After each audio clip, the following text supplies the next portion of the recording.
అందరికీ praise lord. దేవుని నామానికి మహిమ కలుగును గాక. మీరు అందరూ బాగున్నారు కదా?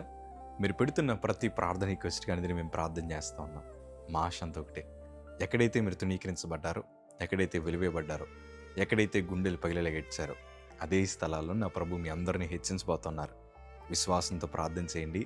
ఘనమైన విజయాలు ఖచ్చితంగా నా ప్రభు మీ అందరికీ దయచేస్తారు. God bless you all.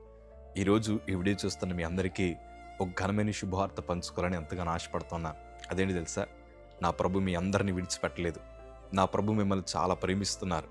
బహుశా మన చుట్టూ జరుగుతున్న పరిస్థితులు బట్టి, మన కుటుంబంలో ఎదురవుతున్న ప్రతి శోధనలు బట్టి మనుషులు విడిచిపెట్టేశారయ్యా, చివరాఖరికి నువ్వు కూడా నన్ను వదిలేసావు కదా అని మనం గుండెలు బాదుకుని ఏడుస్తున్నాం కదా. ఈరోజు నా నిండు మనసుతో ఒక మాట చెప్తాను. నా ప్రభు మిమ్మల్ని అనాథలుగా విడిచిపెట్టే దేవుడు కాదాయన. దేవుడు మీతో కూడా వస్తాడు. దేవుడు మీ పక్షాన్ని యుద్ధం జరిగిస్తాడు.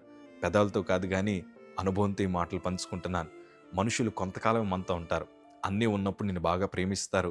కానీ అన్నీ మనం కోల్పోయిన తర్వాత, బలహీనులుగా మంచం మీద పడిన తర్వాత, మన జేబులు ఖాళీ అయిపోయిన తర్వాత కనీసం మన ముఖం కూడా ఎవరు చూడడానికి ఇష్టపడరు. కానీ నువ్వు నేను ఆరాధిస్తున్న దేవుడు మన భుజము తట్టి పడిపోయిన చోట నిలబెట్టగలిగిన ఒకే ఒక సమర్థుడైన. ధైర్యంగా ఉండండి. మీ ప్రార్థన వృధాగా పాదు. మీరు చేస్తున్న భక్తి వృధాగా పాదు.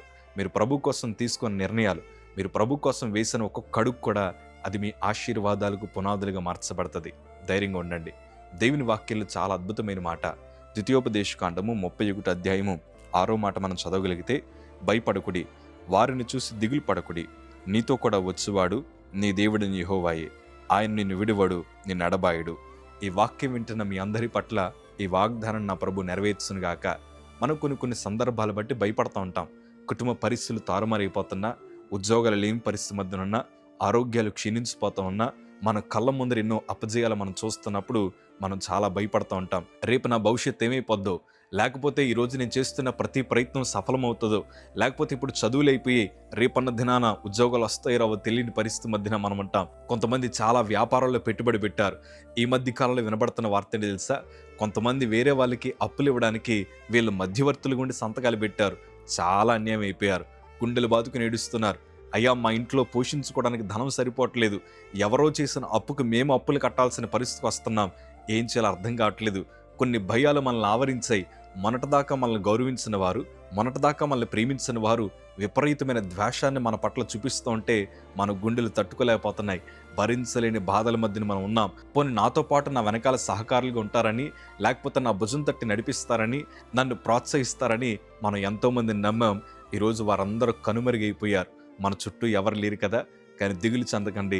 దేవుని వాక్యం అంటుంది, నేను మీతో కూడా వస్తాను. మీరు భయపడకండి. దిగులు పడాల్సిన అవసరం లేదు. మీరు జడియాల్సిన అవసరం లేదు.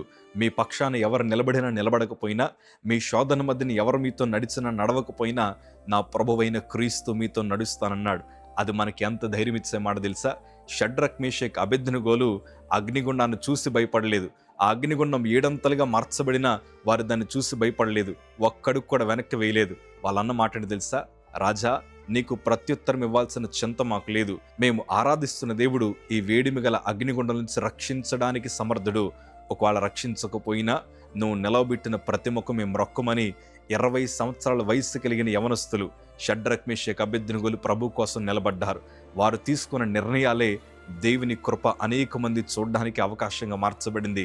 ప్రియ సంగమా, మీరు కొన్ని విషయాలు బట్టి చూసి భయపడి వెనుకడుగు వేస్తున్నారు. కుటుంబ పరిస్థితులు మారిపోతున్నాయని, అన్నీ చేదాటిపోతున్నాయని అవి చూసి భయపడి ప్రార్థనలో వెనుకడుగు వేస్తున్నారా? విశ్వాసంలో వెనుకడుగు వేస్తున్నారా? నమ్మే విషయంలో వెనుకడుగు వేస్తున్నారా? అట్లాంటి తప్పు మీరు ఎన్నడూ చేయకండి. శోధన పెరిగే కొద్దీ దేవుని దగ్గరికి మీ అడుగులు పెరుగుతూనే రావాలి. శోధన పెరిగే కొద్దీ ప్రార్థన మీ జీవితంలో పెరుగుతూ రావాలి. మీ చుట్టూ పరిస్థితులని తారుమారయ్యే కొద్దీ మీలో విశ్వాసం మెరుగుపరచబడాలి. శోధన వచ్చినప్పుడే కదా మనం మరింత దగ్గరగా ప్రభు దగ్గరికి వెళ్ళాలి. కొంతమంది ఏమో దూరం వెళ్ళిపోతున్నారు. ప్రియ సంగమా, ప్రభు దగ్గరికి రండి. అద్భుతం ఖచ్చితంగా జరుగుతుంది. దేవుడు మా తోడుగా నడుస్తాడని విశ్వాసం ఉంచండి. నాకు చాలా ఇష్టమైన పాట ఏంటి తెలుసా? నీవు నా తోడు ఉన్నావయ్యా, నాకు భయమేల నా యేసయ్య. ప్రభు మనకు తోడుగా ఉంటాడు. ప్రభు మనకు తోడుగా ఉంటే ఎన్నడూ ఎవరికి భయపడాల్సిన అవసరం లేదు. దేవుని తోడు మనకు ఉండాలంటే విశ్వాసం చాలా అవసరం. విశ్వాసం లేకుండా దేవునికి ఇష్టడై ఉండుట అసాధ్యము అని దేవుని వాక్యం సెలవిస్తుంది. ఇంతకీ విశ్వాసం మనకు ఉందని ఎప్పుడు అర్థమవుతుందంటే, అన్నీ ఉన్నప్పుడు కాదు, శోధన మన కళ్ళ ముందర ఉన్నప్పుడే మన అసలైన విశ్వాసం, మన అసలైన ప్రార్థన జీవితం బయటకు వస్తూ ఉంటుంది. ఈరోజు మీ శోధనలో నా ప్రభు మీ విశ్వాసాన్ని పరీక్షిస్తున్నాడు. శోధనలో మీరు ఎంత ప్రభుని నమ్ముతున్నారో ఆయన పరీక్షిస్తూ ఉన్నాడు. ఒక అడుగు ముందుకేస్తారా లేదా భయపడి వెనకడుగు వేస్తారని నా ప్రభు చూస్తున్నాడు.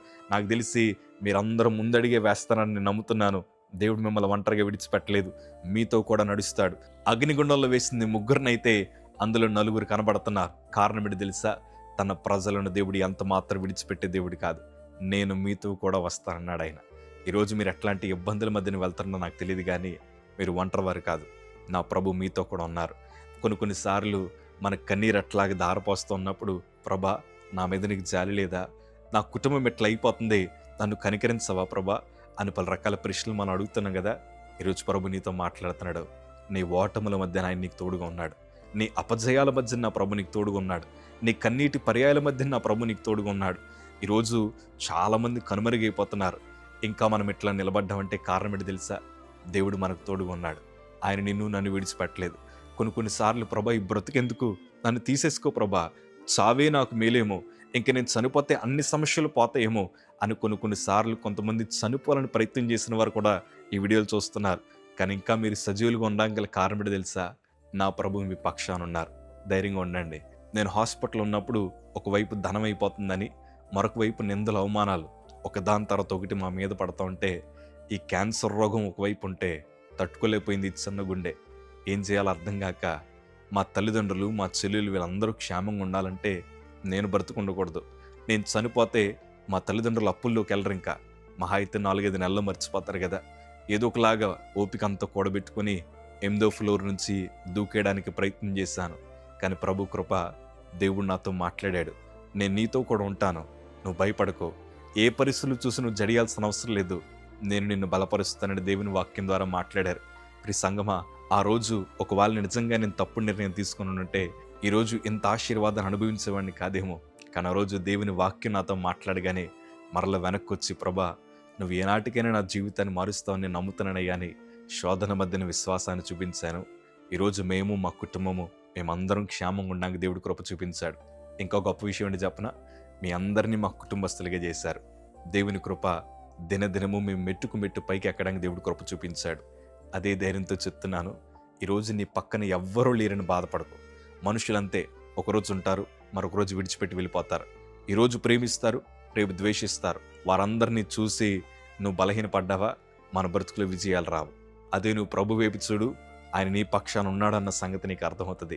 రాబో దినాల్లో ఘనమైన సాక్ష్యాలు నా ప్రభు మీ అందరికీ దయచేయబోతున్నారు. నమ్మకం ఉంచండి, విశ్వాసంతో అడుగు ముందుకేయండి. దేవుడు మిమ్మల్ని దీవిస్తారు. God bless you all.